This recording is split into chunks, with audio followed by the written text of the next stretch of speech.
We're pleased to be joined by the head coach of the SU men's basketball team, brought to you every week by Oswego County Mutual, Adrian Autry, joining us. And Coach, I guess first things first, let's just get your takeaways from last night, and from where you sat, what did that game ultimately come down to?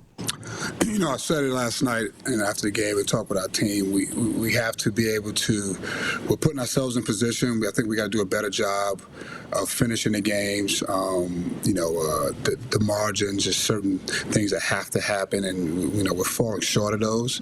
That's on my staff, our players, all have to do a better job of getting through those and coming out on top. I thought the turnovers that lead to points has been an issue, especially the last two games. So taking care of the basketball and then rebounding, even though the margin was 2, it was just at certain points of the game, the rebounds that you need to have, you got to come up with those, and we didn't. Coach, where is the disconnect between the player and the coaching staff? Is there one that they're not getting the idea that they need to make those rebounds or not commit those turnovers? I don't think it's a disconnect. I think, we haven't come up and made those plays. I don't think the players, out there trying to not do it, but we just got to do a better job. The effort, the focus has to be better. That's the bottom line. Disconnect, is not the word that I would use. It's just we have to do a better job. How do you do a better job of getting a player to focus?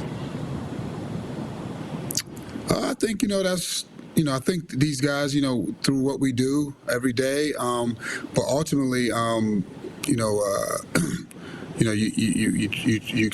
have to do it, or if not, you got to try to find someone that can do it. And I guess let me follow up on that. Is it something that you're seeing in practice, Red, when it comes to, like last night you were asked about the turnovers and you said tonight it was just careless turnovers. Like, are you seeing those careless turnovers in practice, or is it happening in crunch time of games? Whatever the case may be, is it just happening on game day, or are those things that have been popping up time and time again during practice? Turnovers are part of it, a practice in the games. And again, we, when you turn it over, we have consequences for that. And so, it's not like those are not addressed. We stress value in the basketball. And it's been a problem for us, especially in the second half. So we just got to do a better job of focusing and making sure that we do a better job of getting open, looking the ball into your hands and things like that. Things that we work on. We just got to be better at it. It's not that they don't know what needs to be done. We just got to do a better job of getting the job done. Back-to-back losses, and in both cases, Donnie struggled, had the 7 turnovers against BC, and then last night 3 for 14 from the field, and credit Virginia Tech for making things really tough on him, and they were very physical with him. What did you see from how the Hokies handled him defensively, and how do you address that, I guess, moving forward when other teams try to do the same thing? Well, he's on the top of the scouting report, and this is the first time he's been on the top of a scouting report, especially at the collegiate level. So we got to do a better job of, trying to get him the ball in different locations, moving him around. I think we got to do a better job of screening. I think he has to do a better job of using screens and holding his position to get it. It's going to be hard because he is on the scouting report, but so he has to got to be a little bit more, patient and from the passer, and then letting him try to fight for position and get him the ball in certain areas. Coach, a question that keeps coming up in our chat today is: was there any thought of going zone last night against them? It was a back and forth game. It was a close game. I thought that our defense was, again, it was going, it was doing the job for the most part, as far as just like they're a very good 3-point shooting team. So, they, when they got open looks, that they would make them. I thought we, took away the 3-point game, and that was a big part of the game plan was, limit their 3-point shooting. I think it was 4 for 17, and the one thing about them is that all their bigs, they're a good passing team. So, like, if you go into zone and they have space, I think you allow some of those other guys that struggled would get going. So that was a concern. I thought offensive rebounding. So we wanted to try to keep them inside and make them run them off the 3-point line and make them take some contested twos and then get the rebound. I just thought we did that the first half. I thought the second half we knew they would make a run, and we started off the second half pretty decent. And then after that, it was just a back and forth. And then it came down to us, at the end taking care of the basketball. Another popular topic of discussion today that's come up on the show is that of Bryce Zephyr. You went to him last night when JJ and Nathan George got into foul trouble. He played well in that first half, especially defensively on Ben Hammond. Did you give any thought to potentially going back to him in the second half? I thought I thought JJ and Nate, being that they didn't play that much in the first half, that they would be ready to go in the second half. And so, we thought about, everything, but I thought JJ and Nate, being able to start the second half, with 2 fouls would be a good start for us.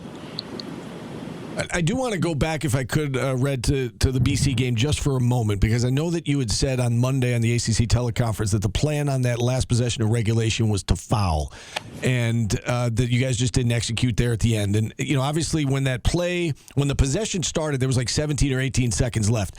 When you say that the plan was to foul, was it the type of situation where when they start their action, that's when you go to commit the foul? Or can you, I guess, walk us through what the plan actually was on that final possession against BC?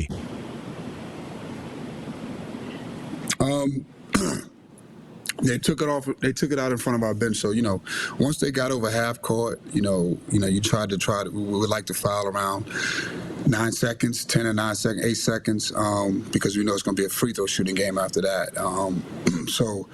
The plan was we were switching everything, and at 9, 10, 9, 8 seconds, we want to give a foul, preferably before they got the shot off.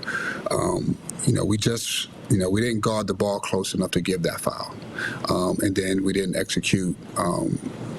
Being up the touch to be able to switch. So again, it was a lot of things that we just didn't do, and the play happened after that, and so we just had to play from there. And those things happen because it's funny.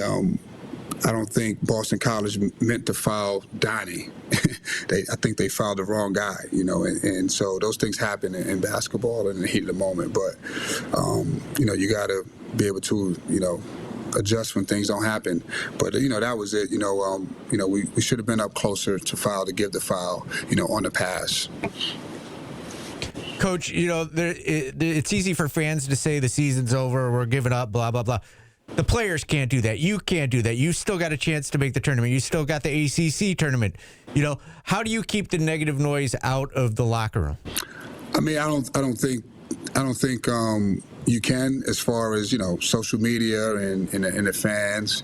That's just a part of what athletics is now. But it's really about the focus, and talking to them and explaining to them, how much opportunity we do have left. We're very fortunate that our conference is healthy with a lot of more opportunities, and we're close. We're close. We just got to keep pushing, and that's the. We were losing, by big margins. Then you would be like, man.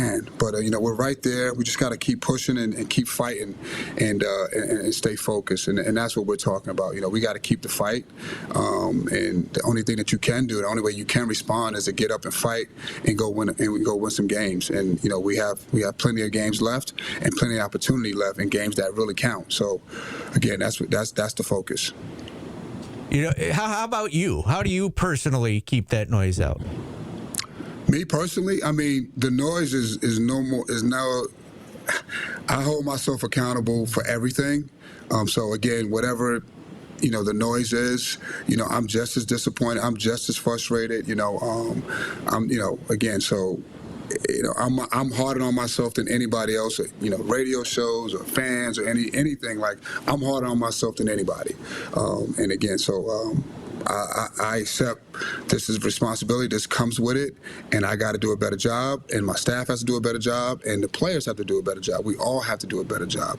But I hold myself accountable, and So and I understand the frustration. I understand the frustration of being a fan. For me, it's really my own noise. So I don't have to hear it from anyone else. And along those lines, Red, of moving on, next up is Miami on Saturday, a team that is coming off a tough loss of their own, right? They were up to 30 in the net rankings and then got beaten at home by Florida State, which happens in this conference. What do you make of the Hurricanes? What can you tell us about this game on Saturday? Big physical team, probably one of the bigger, more physical teams in our league, from their guards to the front court, has some depth. So again, this would be a challenge for us, but a great opportunity. All right, Coach. We appreciate the time. Thanks for coming on, and best of luck on Saturday. Thank you. All right. Adrian Autry, brought to you every week by Oswego County Mutual. We'll take a time out here. We've got the voice of the Orange, Matt Park, set to join us here in about 15 minutes. Back after this on ESPN Radio.